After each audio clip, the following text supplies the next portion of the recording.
El ministro Piero Ghezzi, a quien le agradezco mucho su presencia esta noche. La última vez que vino cuando presentó su libro y ahora viene como ministro. Muchísimas gracias. Ministro, gracias por venir. Buenas noches. Piero, muchas gracias. Bueno, los ministros se dice Piero, aunque te conozca desde hace tantos años. Claro. ¿Cómo vivió esta experiencia en la cual usted lo hizo siempre con muchas ganas de estar en el gobierno y con mucho entusiasmo, lo cual está muy bien, pero casi le dura menos de un mes el cargo, 15 días? Piero el breve. Piero el breve.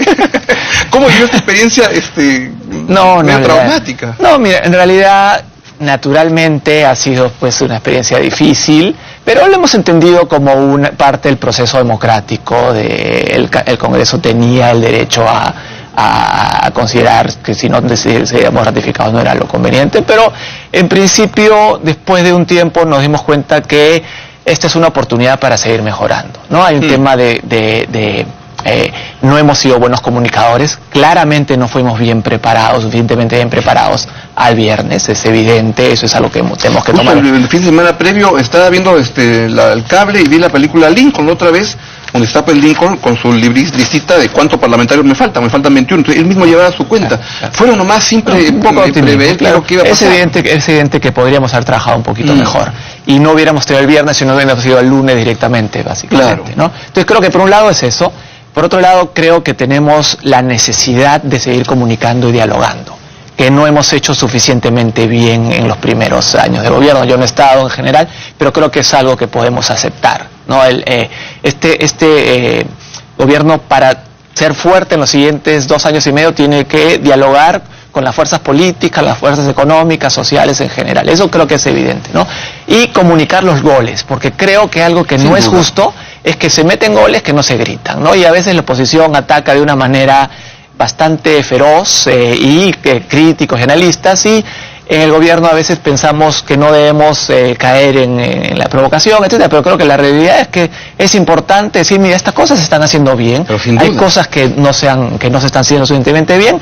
Yo mismo he sido, desde afuera, cuando vine a presentar el libro, dije, mira, este gobierno ha mejorado muchas cosas con respecto al anterior, pero claramente no lo suficiente como para garantizarnos que el crecimiento económico siga sostenido.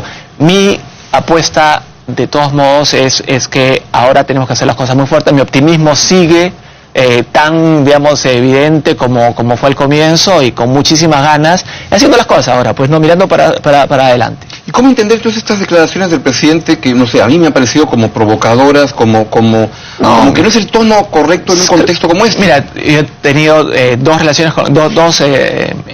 reuniones con el presidente luego de la... ¿Qué tal? Cuéntanos. Muy bien. El Consejo de Ministros, por ejemplo, ayer fue muy intenso. El presidente, la verdad es que tiene ganas que el Perú no pare. ¿Fue su primer Consejo de Ministros o ya había habido? No, ya hemos varios. No tenemos uno a la semana, no más sesiones de ministros, más el presidente me llamó. ¿Pero comenzaron con alguna reflexión Claro, bueno, tuvimos la sesión de ministros después del lunes, el lunes en la noche.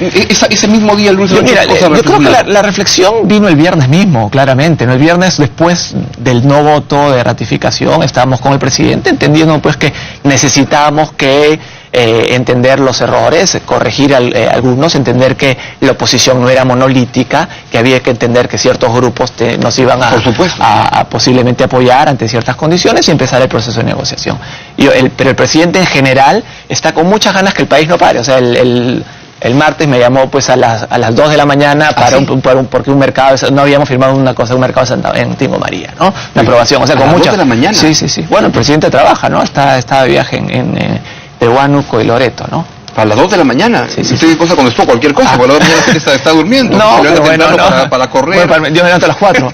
claro, a las 2 ya me acerca la hora de mi despertar, ¿eh? ¿Cómo todo esto que ha pasado, por ejemplo, a ver, para no hacer tanta poesía del diálogo y todo, en su sector, qué cosa va bueno, yo sigo haciendo lo que pensaba, ese nuevo tono de diálogo?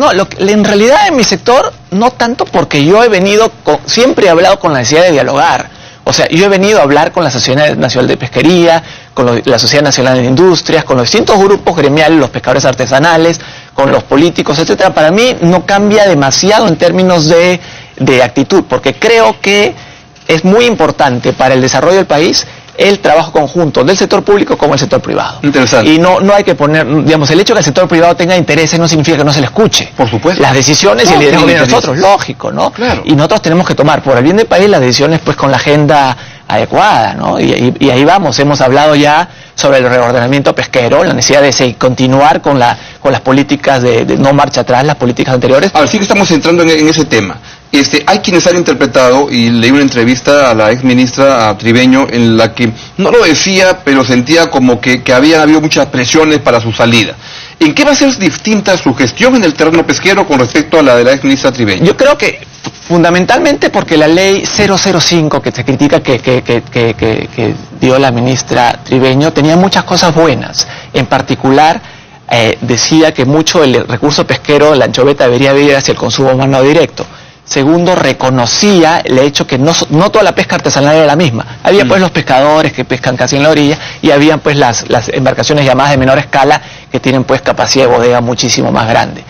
Pero al no haber buena fiscalización y supervisión, había mucha pesca informal, ¿no? Que no se controla. Entonces, algunos de los objetivos del decreto no se lograban. Lo que estamos haciendo es realmente reforzar la supervisión y fiscalización para evitar pues esta pesca informal de menor escala, que no son pescadores artesanales, sino son armadores, pues, ¿no?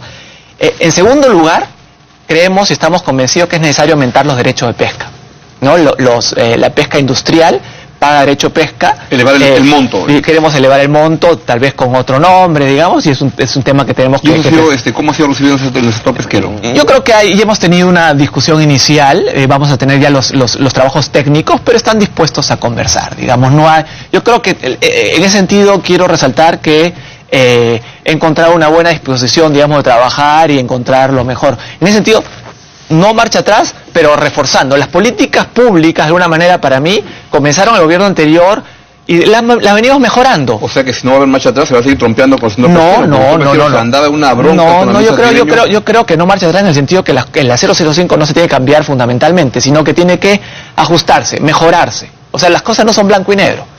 O la cosa es decir, no vamos a ver para atrás, pero volteemos un poquito para la izquierda, un poquito para la derecha en ciertas cosas, ¿no? ¿Cuál va a ser la principal tarea de su ministerio? En realidad, una vez que se logre el ordenamiento pesquero, realmente lo más importante es ponerle más motores al crecimiento del país a través de una diversificación productiva, ¿no? Digamos, hay un borrador de un plan de desarrollo industrial que es que me dejaron en la administración anterior. Nosotros hemos prometido que dentro de un mes vamos a entregar una versión actualizada y, en nuestra opinión, digamos mejorada, no sé, sobre el plan de desarrollo industrial, y de alguna manera no limitarlo a la industria, sino a la diversificación productiva, porque en realidad que un país crezca, lo más importante es que sea más productivo, ¿no? Y hay sectores que no son la industria manufacturera, claro, que también generan mano de obra, que generan buen empleo, que tienen ganancia en productividad y que podrían ser incorporados, que ahí todavía no están completamente potenciados. ¿Por qué le ha cambiado de nombre? Porque se veía mal hablar de industrialización. Yo creo que en términos, claramente hay un grupo de analistas que han empezado a criticar el plan sin haberlo conocido todavía, porque nadie lo conoce. Todavía, ¿no? No está listo, claro, es evidente, ¿no? Segundo, porque creemos... Claro, segundo, ¿qué usted que lo critiquen antes de que salga así así como las críticas, claro, quedan offside. Y en segundo lugar, porque creemos que el énfasis excesivo en la industria manufacturera es equivocado.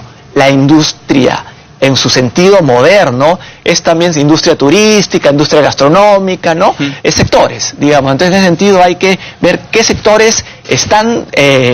¿Qué barreras hay para el crecimiento de ciertos sectores? ¿Qué barreras hay para el crecimiento de ciertas regiones? ¿Por qué Cajamarca no crece? ¿Por qué Loreto no crece? ¿No? Y a veces hay fallas de mercado.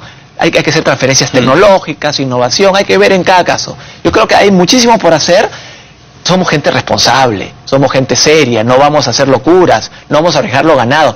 No hay forma, nosotros entendemos que los recursos naturales y la minería es pues la fuente del crecimiento del país en los últimos años, es una riqueza, una maravilla para el país. No podemos pensar que vamos a matar la gallina y los huevos de oro. Acá la idea es un poco, gracias a los recursos de la minería, el Estado debe empezar a gastar más en otras áreas. Entonces, ¿cómo encaja lo que dijo Krugman ayer de que tampoco sacan tantas paltas si no hay tanta industria?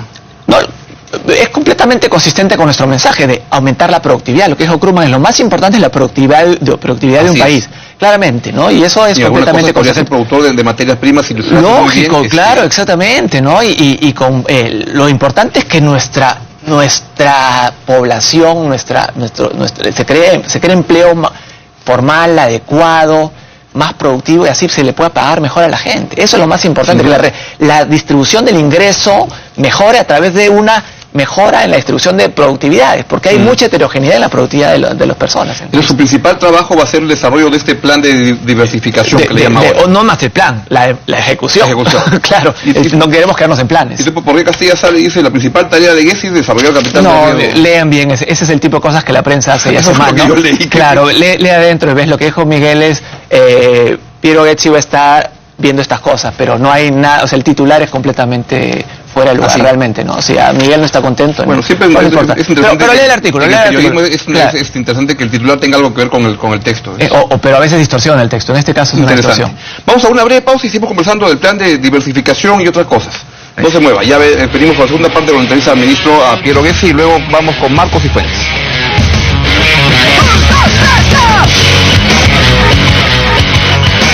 Bien, entonces el ministro ya aclaró que su principal tarea es el plan de diversificación y no desarrollar el capital de riesgo como se decía, que lo decía el ministro Castilla.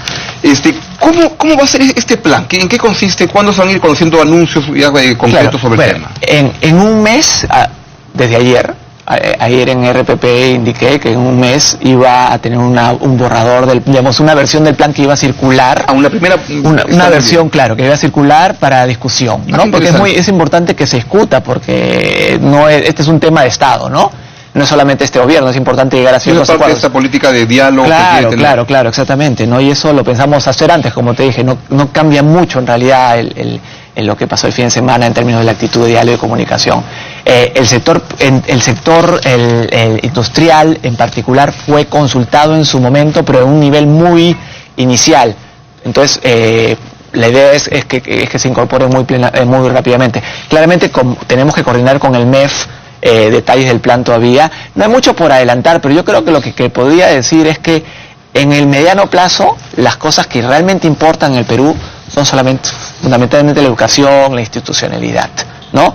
Y en esas cosas de educación estamos trabajando, pero eso no nos va a ayudar en el crecimiento mañana. Lógico. Ni en un año, ni posiblemente en 5 años. En 20 años. Sí, en 10 años posiblemente, ¿no? Yo creo que un poco antes, pero 10 años, digamos, ¿no? En ese sentido hay que meter los motores antes, ¿no? Y hay que identificar primero los cuellos de botella regionales y también por qué ciertas industrias o ciertos sectores no despegan.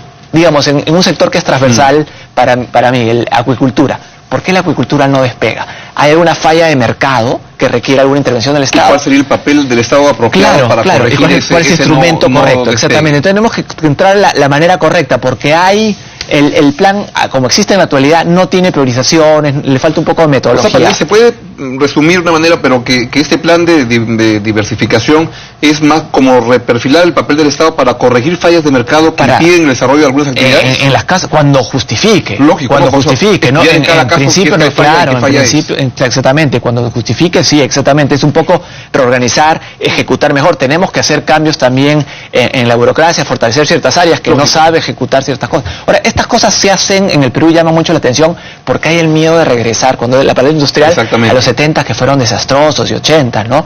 Pero en realidad se hacen en Chile con mucho éxito, en Brasil. Y cuando fuera mal, entonces no se puede utilizar de manera inteligente. Claro, lógicamente. El Banco Interamericano de Desarrollo, con el cual tenemos una videoconferencia la próxima semana para un poco discutir dónde están ellos comparado con nosotros, el 2014 lo tienen como su publicación bandera, es justo la diversificación productiva, porque creen que hay una forma de hacer política industrial moderna, que no debería asustar. Este es el Washington, ¿no? Lógico. Yo pensé que usted era un técnico, pero estoy descubriendo que tiene dotes de político, porque ¿no?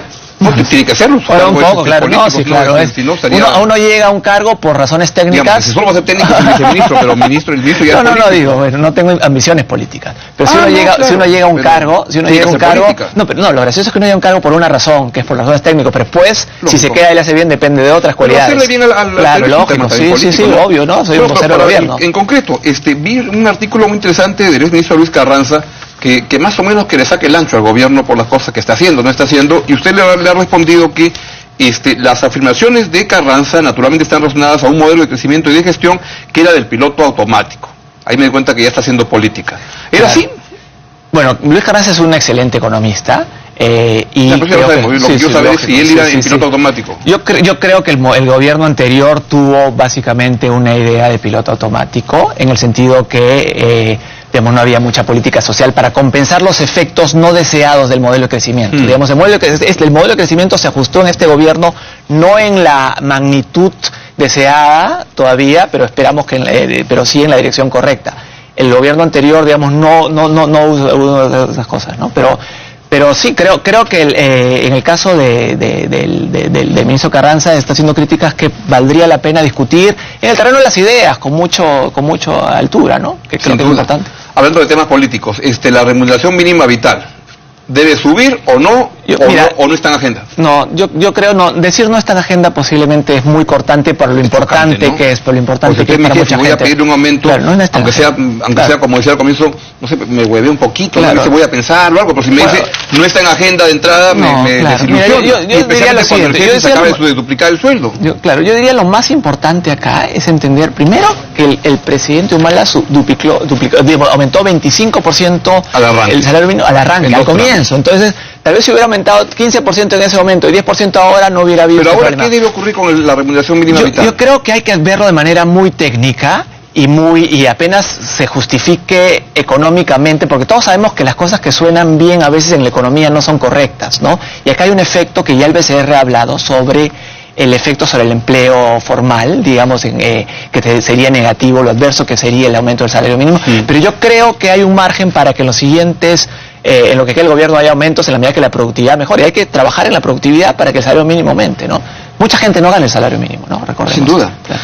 ¿Podemos ser optimistas este año? Porque el primer semestre como que va un poquito lenteja y se espera que en el segundo yo quisiera ser muy, yo creo que si no pueda despegar claro, mucho yo creo que hay un evento que nos puede tocar, que es el caso chino. No creo que China es un país que ha tenido un crecimiento de alguna manera sostenido por una burbuja crediticia y no existe evidencia, digamos, antecedente en el mundo de países que hayan logrado desinflar la burbuja sin una caída fuerte en el crecimiento.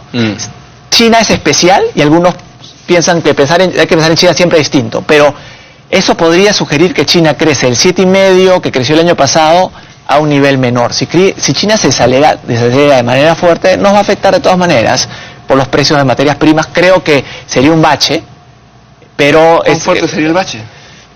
¿Quién sabe? Porque depende si esta es una desaceleración de 7,5 a 6,5, 6 o a 5, 4, digamos, ¿no? Y creo que el Banco Central del Perú, que es, digamos, una institución excelente, espectacular, tiene los instrumentos para reducir la caída, pero creo que el crecimiento claramente sería debajo del 5%, si ocurriera algo dramático, ¿no? Ahora usted es ministro, pero hasta no hace mucho asesorar a inversionistas. Con esto que está pasando, si fuera inversionista, ¿qué le decía? Quítate el Perú porque está un poco en riesgo. No, yo la verdad es que profesionalmente dejé de ser inversionista sobre el Perú hace 10 años, porque el corazoncito es el corazoncito, ¿no? Entonces, yo la verdad es que... Asesóreme a mí, ¿qué hago? ¿Me salgo con mi fondo del Perú y me voy mira, yo creo a la Conchinchina o dónde? No, no hay razones, digamos, el Perú tiene una situación fiscal espectacular, y en ese sentido, pues los bonos peruanos tienen ningún riesgo crediticio. Entonces no hay razón para vender los bonos peruanos, que aparte ya bajaron de precio, entonces están atractivos. Las acciones peruanas están relativamente baratas, por otro lado, y el tipo de cambio está controlado por un BCR que tiene gran cantidad de reserva. Entonces no hay ninguna razón para preocuparse. Más bien, si hubiera algún deterioro que causara una venta mayor, es una oportunidad de compra, más bien, ¿no? Pregunta final, el niño... ¿Qué previsiones tienen? Y su ministerio es el ministerio crucial para entender qué está pasando. ¿Qué es lo que puede ocurrir? La probabilidad de que haya un niño es bastante alta, ¿no? Es muy probable que ocurra. La intensidad es lo que no se sabe. La intensidad es que no se sabe. En este momento, las mejores mediciones científicas sugieren que va a ser un niño leve a moderado, lo que sería similar a lo que ocurrió en el 2012, ¿no? Que no tuvo efectos mayúsculos, sin efectos sobre la agricultura y un desplazamiento a Choveta. Pero claramente hay que ser muy cuidadosos. Estamos tomando en los ministerios de manera coordinada todas las medidas de precaución, porque estar mejor preparado en caso de que ocurriese algo mayor a lo que preveemos. Pero en este momento no se prevé nada mayor, y que la información claramente cambia de manera rápida. Hace 3 días era 50% la probabilidad de ocurrencia, ahora hablan de 70, digamos. Entonces, es un tema de que va a ocurrir, parece que es muy probable. La intensidad es el Ministro, muchas gracias por venir esta noche. La verdad que me da mucho gusto verlo con el entusiasmo y gozando en el buen sentido del cargo de ministro. Ojalá que le vaya muy bien y que haga un gran trabajo por el país. Muchísimas gracias, Augusto. Muy bien. Vamos a una breve pausa y venimos con Marcos Cifuentes Oclam, que está inaugurando programa este lunes aquí en ATV+. No se mueva.